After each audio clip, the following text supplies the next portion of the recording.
Hello guys! Wala nang intro-intro. Mag-banana strawberry smoothies po muna tayo. Sa punto pong ito, gagamit po ako ng frozen blueberries and frozen strawberries. Nabili ko lang po ito sa supermarket. Nag-i-stock po talaga ako dahil nga po sa banana smoothies.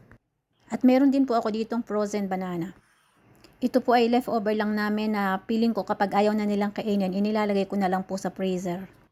So ilagay na po natin ang ating frozen berries sa blender. And then, ilagay na din po natin ang ating frozen bananas.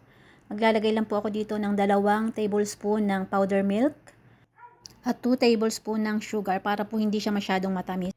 And then, 1 glass of fresh milk. 1 glass lang po muna inilagay ko para hindi po siya masyadong malabnaw. I-turn on na po natin ang blender para na po sila ay magiling.